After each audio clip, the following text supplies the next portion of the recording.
By the time the call ended, the cameras were already off. That's how every version of the story begins. But no one can agree on what happened during those final 8 minutes between both Yongyut and Oat Pasakorn, a call both men swore had never taken place, until fragments of the recording surfaced weeks later. The disappearance of both Yongyut, Thailand's rising film prodigy, has become one of the most disquieting mysteries in the country's entertainment history. What began as a missing person case quietly evolved into a labyrinth of deleted messages, falsified alibis, and an unanswered phone call that still rings through every discussion of that night. On April 12, Boat left the set of The Glass Hour earlier than scheduled. According to crew logs, he complained about a sound in the earpiece that wasn't part of the script. Security cameras captured him exiting the studio at 11:47 p.m. in a gray hoodie, phone pressed to his ear. That was the last verified sighting. Hours later, his car was found idling at the edge of the Chao Phraya River, doors unlocked, engine still running. Inside, his script, a half-finished coffee, and his phone, wiped clean, as if factory reset. The last outgoing call on record? Oat Pasakorn. In his first statement to police, Oat said he hadn't spoken to Boat that night. He claimed he'd been home asleep after a full day of filming, supported by building security footage showing him entering his condo at 10:56 p.m. But data analysts at the Mirror Ledger, the independent team investigating this case, found discrepancies. The security camera timestamp was out of sync by 21 minutes, meaning Oat could have taken the call at 11:35 p.m., precisely when Boat's phone connected. When asked about it during a later press interview, Oat's response was chillingly precise: "If he called, he wasn't calling me." 3 weeks later, an anonymous file appeared on a Telegram channel frequented by film industry insiders. The file name read, boatlastcall.wave. The audio was muffled, distorted by rain and background static, but experts confirmed both voices were real. Boat sounded frightened, breathless, as though walking fast. Oat's tone was calm, too calm. "Boat, it's following me. You heard it too, right?" "Oat, no one's following you. You just need to get back inside." "Boat, it's in the river, Oat. It's..." A crackling pause. Then Oat's voice again, lower, almost whispered, "You shouldn't have recorded that scene." The clip ends with a splash and a single word drowned in static. Some claim it's Boat saying stop. Others insist it's Oat muttering sink. Authorities dismissed the file as a deepfake. But the metadata shows the recording was created exactly 4 minutes after Boat's last known GPS ping near the river. 2 weeks after the audio leaked, CCTV footage from a riverside pier surfaced online, uploaded by a freelance journalist who claimed she'd been told to delete it twice. The timestamp read 12:02 a.m., April 13. The video shows a lone figure walking along the docks, rain pouring down. He's carrying something metallic, a tripod or a microphone stand. When lightning flashes, the face is visible. It's Oat Pasakorn. He stops at the edge of the pier, looks down at the water, then pulls out his phone. For 27 seconds he doesn't move. Then he drops the phone into the river and walks away. The device was never recovered. The journalist's post was removed within 24 hours, her account permanently banned for violating content policy. Every person connected to the Glass Hour mentions one moment Boat couldn't let go of, Scene 23, a night sequence shot in a rain machine where Boat's character confronts his double in the reflection of a river. The take was plagued by malfunctions, lights flickering, crew microphones picking up faint breathing when everyone was silent. Boat reportedly asked the director, "Who's under the dock?" Production halted. No one answered. The footage of Scene 23 disappeared from the studio's server 2 days after Boat went missing. In its place was a single file, blank except for an audio waveform identical to the leaked call. On May 1, the Ledger newsroom received an unmarked envelope. Inside, a flash drive labeled R12, a photo of Oat Pasakorn taken during a police interview, timestamped April 15, 3:16 a.m., and a note scrawled in red ink, "Listen before they replace it." The flash drive contained voicemail data pulled from an encrypted messaging app. One message stood out, a 5-second recording saved under Oat's name but never sent. "He's not missing. He's below." Digital forensics showed it had been recorded on Oat's phone 4 minutes after his condo's elevator camera caught him entering the building. Below what? In June, a private diver hired by Boat's family conducted a quiet search of the riverbed near the pier. The diver, requesting anonymity, reported finding an object wrapped in film tape and metal wire embedded in the mud. When he tried to retrieve it, his oxygen gauge failed. He resurfaced immediately and refused to return. 2 nights later, his apartment was broken into.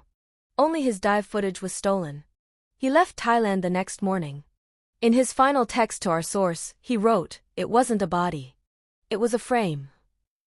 Oat Pasakorn was summoned for questioning again in August. This time, he arrived without his manager, wearing the same gray hoodie Boat had last been seen in. The transcript from that interrogation remains sealed, but a partial leak sent to the Ledger reveals this exchange. "Detective, why did you tell the press you never spoke that night?" Oat, "Because if I admit it, you'll ask about the second call." Detective, "There was no second call." Oat, "Exactly." Moments later, he requested a break, left the room, and never returned. Security logs show he exited through a side door that had been locked from the outside. The CCTV for that corridor was coincidentally offline for maintenance. Oat reappeared 3 days later on social media, posting a single image, a rain-soaked pier with the caption, "Not all echoes come back." When reporters pressed the production company for comment, the official statement was a bland denial, "We are deeply saddened by the rumors surrounding our actors. The Glass Hour remains a work of fiction. Any resemblance to real events is coincidental." But employees whispered otherwise. A lighting technician admitted that after Boat's disappearance, the studio's archive room was sealed and guarded overnight. Another said he saw a familiar shape on the editing monitor the morning after, Boat's reflection blinking independently of his own. 2 crew members who discussed this publicly lost their contracts the same week.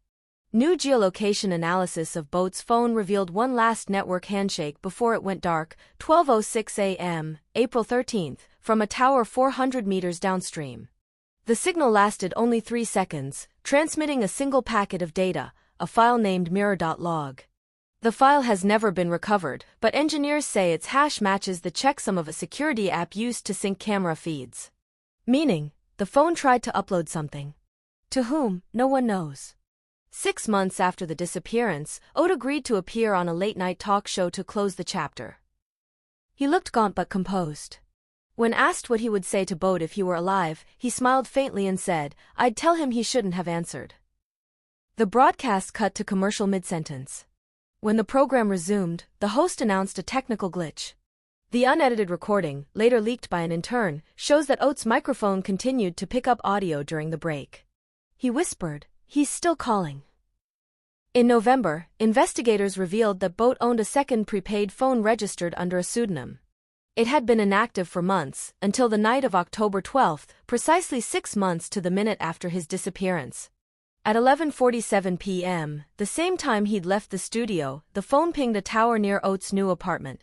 Neighbors reported hearing a ringtone echoing from the alley, Boat's signature tone, the same one used on set during scene 23.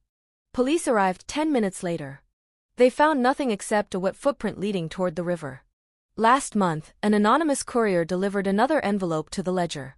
Inside was a small strip of 35mm film, brittle and water-damaged. When projected, it revealed a single, haunting frame, Boat Yongyut standing on the pier, looking directly into the camera, water dripping from his face. His lips are parted. When enhanced, experts identified the shape of the words, "Call him." No official trace of Boat Yongyut has ever been recovered. His case remains open, labeled missing, presumed drowned. Oat Pasakorn has since withdrawn from public life, declining all interviews. Those close to him say he still keeps his phone on silent but refuses to turn it off, afraid, perhaps, that the next ring will sound too familiar. And every April 12, between 11:35 and 11:47 p.m., his line receives a call from an unregistered number traced to somewhere over the river. When answered, there's only rain. It began like any other rap night, neon lights fading from the Bangkok skyline, studio corridors dimmed, and a restless drizzle tapping against the trailers. But something about Boat Yongyut felt off. Crew members later said he kept glancing over his shoulder during the final scene, his earpiece still connected long after the director yelled cut. When the cameras stopped rolling, he stood alone beneath the rain machine, staring at his reflection in the puddle as though someone were standing inside it. At 11:32 p.m., the assistant director logged him leaving the studio. He didn't wait for his driver. Instead, he walked out through the east exit, the one rarely used except by crew who didn't want to be seen. The security guard, Pramod Thyanchai, remembers trying to greet him. Boat didn't answer. He just smiled faintly, pressed his phone to his ear, and kept walking toward the lot where his car was parked. By 11:47, he was gone. When police later examined the CCTV footage, they noticed something unnerving. In the reflection of the studio's glass door, Boat's lips moved before he lifted the phone, as if he had already started speaking, though no one was yet on the other end. The call log showed one outgoing number, Oat Pasakorn. Oat's official statement, given 24 hours later, was simple, too simple. He said he hadn't answered because he was asleep, his phone on silent.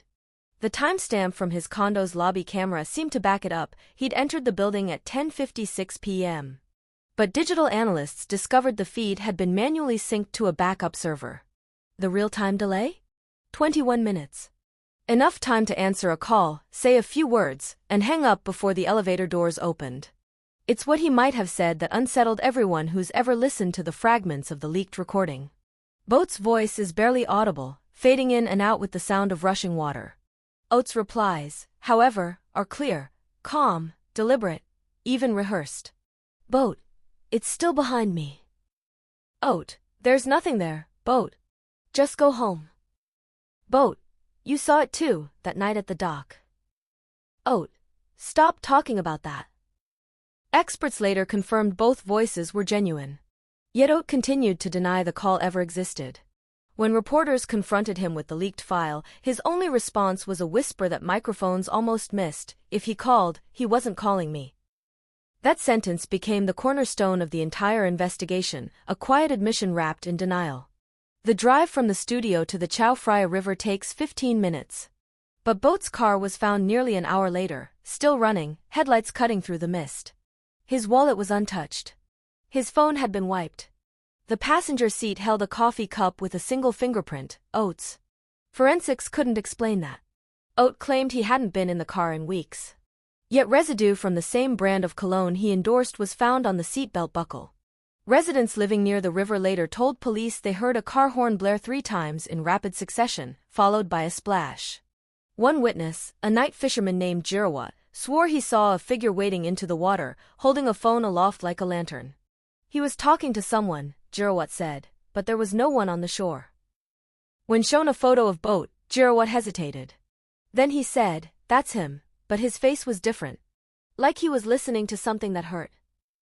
The police dismissed the account as unreliable. But the next morning, divers found the phone case floating near Pier 17, scratched with something sharp. Under magnification, the etching read, "Scene 23."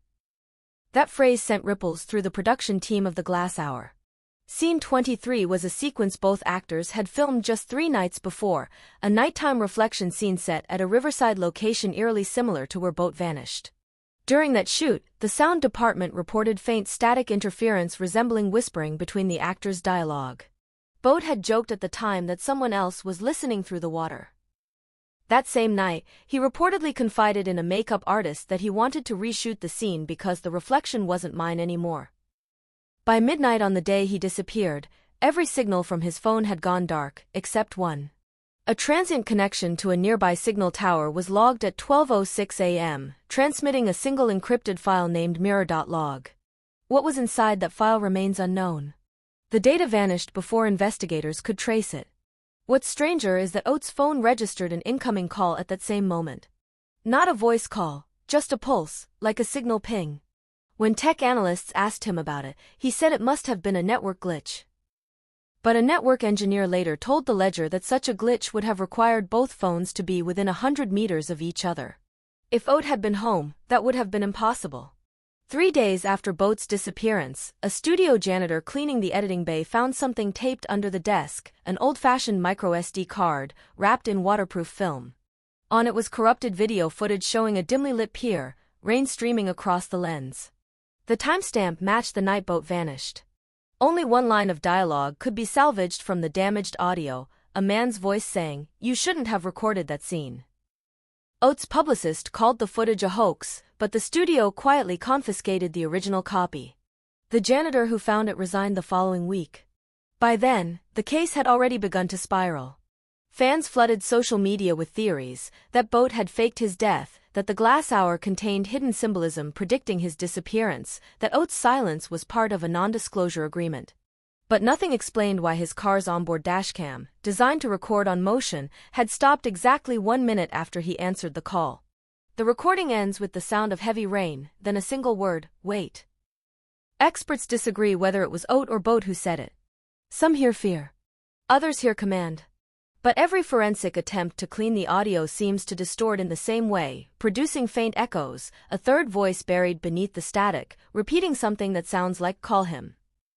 Even now, the police file remains open. Oat has withdrawn from public life, refusing interviews, and keeping his phone on silent. But the network logs still show something impossible.